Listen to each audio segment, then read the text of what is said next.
آج کے اس تجزیے کا آغاز براہ راست شریعت کے ان بنیادی اصولوں سے کریں گے جو جدید مالیاتی فنڈز کی پیچیدہ ساخت کو سمجھنے کے لیے ناگزیر ہیں۔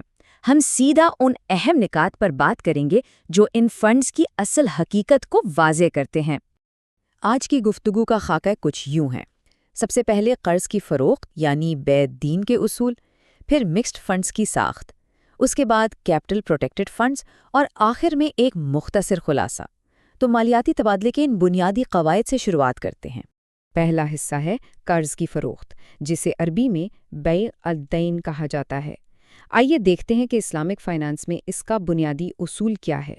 بیع الدین کا سیدھا سا مطلب ہے قرض کی فروخت، یعنی اگر کسی نے قرض وصول کرنا ہو اور وہ اس سے مارکیٹ میں کسی ڈسکاؤنٹ یا رعایت پر بیچنا چاہے تو اسے بیع الدین کہتے ہیں۔ روایتی فائنانس میں تو بل آف ایکسچینج کے ذریعے ایسا کرنا بہت عام سی بات ہے، لیکن کیا شریعت میں اس کی گنجائش ہے؟ فراہم کردہ مواد اس حوالے سے بالکل دو ٹوک ہے۔ پیسے کا پیسے سے تبادلہ ہمیشہ اصل مالیت یعنی پار ویلیو پر ہی ہونا چاہیے۔ اس لیے ڈسکاؤنٹ پر قرض کی فروخت بالکل ناجائز ہے، کیونکہ یہ سیدھا سود یعنی ربا کے زمرے میں آ جاتا ہے۔ اور اس کے پیچھے موجود منطق بڑی شاندار اور سادہ ہے۔ ایک واجب الادا قرض براہ راست کیش یا رقم کے برابر ہے، تو ظاہر ہے اس کی مالیت میں کوئی بھی کمی بیشی ایک غیر منصفانہ تبادلے کے برابر ہوگی۔ 100 روپے کے قرض کی حیثیت 100 روپے ہی ہے، 90 روپے میں اسے بیچنے کا سوال ہی پیدا نہیں ہوتا۔ ان سخت اصولوں کے باعث قرض کو ڈسکاؤنٹ پر ٹریڈ نہیں کیا جا سکتا، لیکن ہاں، متن ایک متبادل راستہ ضرور بتاتا ہے۔ قرض کو اس کی اصل قیمت پر یعنی فیس ویلیو پر منتقل کیا جا سکتا ہے، بشرطے کہ اس میں رجوع کا حق شامل ہو، اور اس جائز عمل کو ہم شریعت میں حوالہ کہتے ہیں۔ اب ہم اپنے دوسرے حصے یعنی مکسڈ فنڈز کی طرف بڑھتے ہیں۔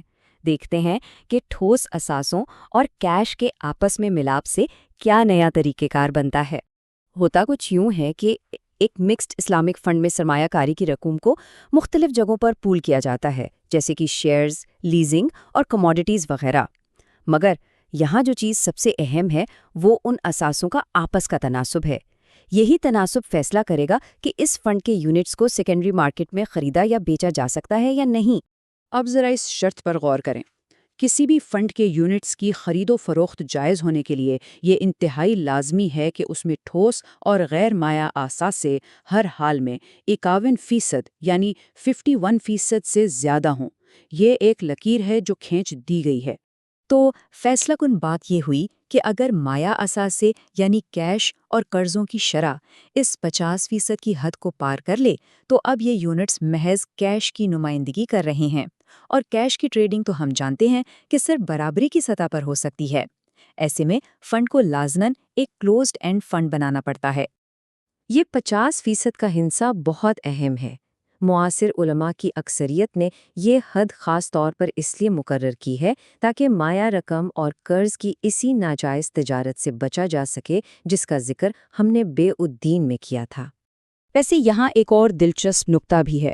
تجزیہ یہ بھی بتاتا ہے کہ فقہ حنفی میں اس حوالے سے تھوڑی سی لچک موجود ہے۔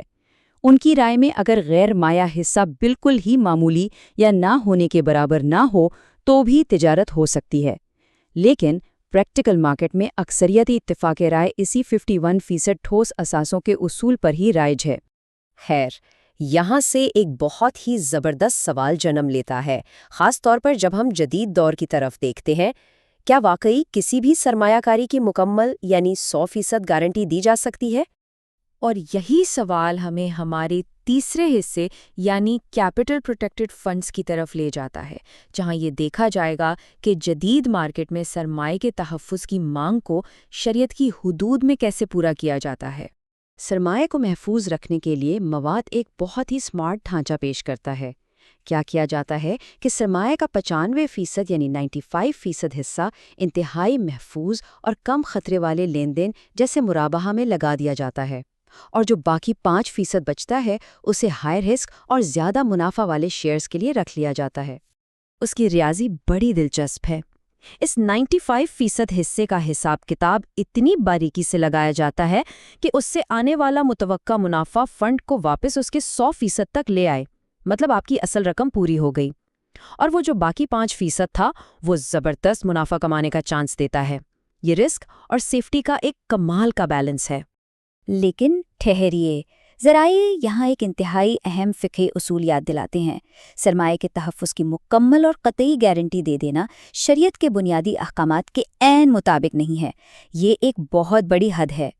اس لیے شریعت کے دائرے میں رہنے کے لیے یہ کیپٹل پروٹیکٹڈ فنڈز سرمایہ کے تحفظ کی ایک معقول یقین دہانی تو کراتے ہیں، لیکن کبھی قطعی گارنٹی نہیں دے سکتے، کیونکہ اگر نقصان کا خطرہ ہی بالکل صفر ہو گیا تو سرمایہ کاری کی تو اصل روح ہی ختم ہو جائے گی نا۔